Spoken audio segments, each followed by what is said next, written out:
नमस्कार दोस्तों, अगर आप उत्तर प्रदेश में नौकरी का इंतज़ार कर रहे हैं, तो आज की वीडियो आपके लिए बहुत बड़ी खुशखबरी लेकर आई है। जिला बेसिक शिक्षा अधिकारी गोंडा की तरफ से पियोन चौकीदार, cook, caretaker, clerk, lab assistant और टीचर सहित कई पदों पर भर्ती की जानकारी सामने आई है।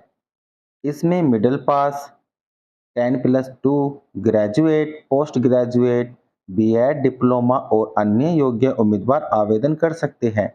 आयु सीमा 25 से 45 वर्ष तक बताई गई है और आवेदन की अंतिम तिथि 29 जून 2026 है।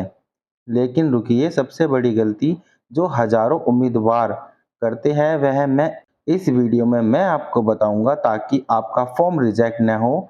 साथ ही कौन कौन आवेदन कर सकता है, चयन कैसे होगा, सैलरी कितनी मिलेगी, जरूरी दस्तावेज क्या है और फॉर्म भरते समय किन बातों का ध्यान रखना है, सब कुछ आसान भाषा में बताऊंगा। इसलिए वीडियो को अंत तक जरूर देखें।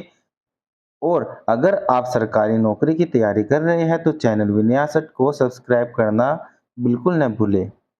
नमस्कार दोस्तों, स्वागत है आपका विन्यासट चैनल पर। आज हम बात करेंगे जिला बेसिक शिक्षा अधिकारी गोंडा की तरफ से आई भर्ती की, जिसमें अलग अलग पद शामिल है।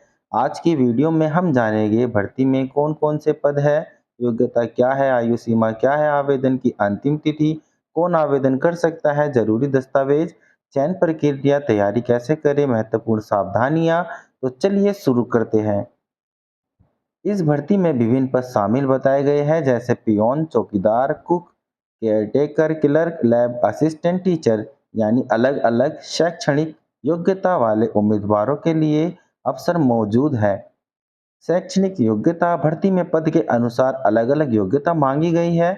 Middle pass, 10+2 pass, graduate, post graduate, BEd, diploma, अन्य संबंधित योग्यता।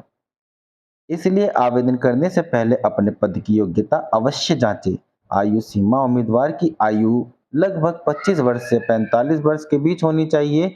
यदि किसी श्रेणी को सरकारी नियमों के अनुसार आयु में छूट मिलेगी तो वह आधिकारिक सूचना के अनुसार लागू होगी।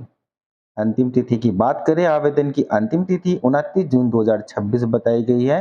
अंतिम दिन का इंतजार न करें, क्योंकि तकनीकी समस्या होने पर आवेदन छूट सकता है। कौन आवेदन कर सकता है, सुनिए।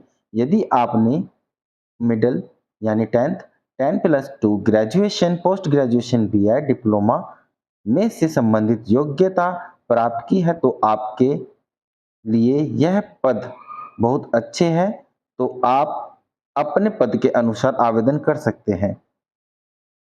जरूरी दस्तावेज सुन लीजिए। फॉर्म भरने से पहले तैयार रखें आधार कार्ड, शैक्षणिक प्रमाण पत्र, फोटो, हस्ताक्षर, जाति प्रमाण पत्र, यदि लागू हो निवास प्रमाण पत्र, mobile number, email ID. Clerk पद के लिए, यदि आप क्लर्क पद के लिए आवेदन कर रहे हैं तो कंप्यूटर का सामान्य ज्ञान और टाइपिंग कौशल आपके लिए लाभदायक हो सकता है।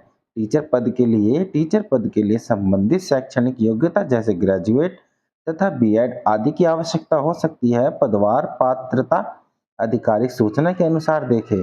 लैब असिस्टेंट के लिए, यदि आपने पास संबंधित विज्ञान विषय या आवश्यक योग्यता है तो लैब असिस्टेंट पद आपके लिए अच्छा अवसर हो सकता है। पियोन, चौकीदार और कुक के लिए इन पदों पर अपेक्षाकृत कम शैक्षणिक योग्यता वाले अभ्यर्थी भी आवेदन कर सकते हैं, यदि वे निर्धारित पात्रता पूरी करते हो। तो चयन प्रक्रिया आधिकारिक नियमों के अनुसार चयन में निम्न चरण शामिल हो सकते हैं: आवेदन की जांच, लिखित परीक्षा यदि आयोजित हो, कौशल प्रशिक्षण, साक्षात्कार यदि लागू हो तो, दस्तावेज सत्यापन, मेडिकल प्रशिक्षण। अंतिम प्रक्रिया संबंधित अधिकारी अधिसूचना के अनुसार होगी। तैयारी कैसे करें, यदि लिखित परीक्षा होती है तो इन विषयों पर ध्यान दें: सामान्य ज्ञान, हिंदी, सामान्य गणित, रीजनिंग, कंप्यूटर का सामान्य ज्ञान, करंट अफेयर्स। प्रतिदिन कम से कम 2 से 3 घंटे तैयारी करें और पिछले वर्षों के प्रश्न पत्र हल करें। सामान्य गलतियां, फॉर्म भरते समय इन गलतियों से बचें: गलत नाम, गलत जन्म तिथि, गलत फोटो, गलत हस्ताक्षर, अधूरे दस्तावेज। अंतिम तिथि के बाद आवेदन बिल्कुल न करें। किन उम्मीदवारों के लिए अच्छा अवसर है, सरकारी नौकरी की तैयारी करने वाले, उत्तर प्रदेश के उम्मीदवार, ग्रेजुएट और बीएड उम्मीदवार, 10+2 पास उम्मीदवार, मिडिल पास उम्मीदवार। अब कुछ महत्वपूर्ण बात बताता हूँ, ध्यान से सुने। किसी भी भर्ती के लिए केवल आधिकारिक नोटिफिकेशन के आधार पर ही आवेदन करें। किसी एजेंट या फर्जी वेबसाइट के झांसे में न आए और आवेदन से पहले पूरी पात्रता अवश्य जांच लें। दोस्तों, आज की वीडियो में हम जिला बेसिक शिक्षा अधिकारी गोंडा की भर्ती के बारे में पूरी जानकारी समझी। यदि यह जानकारी उपयोगी लगी हो तो वीडियो को लाइक करें, अपने दोस्तों के साथ शेयर करें और विनय आसट चैनल को सब्सक्राइब करें ताकि आने वाली सभी भर्ती की जानकारी सबसे पहले आपको मिलती रहे। धन्यवाद, मिलते हैं अगली वीडियो में। जय हिंद, जय भारत।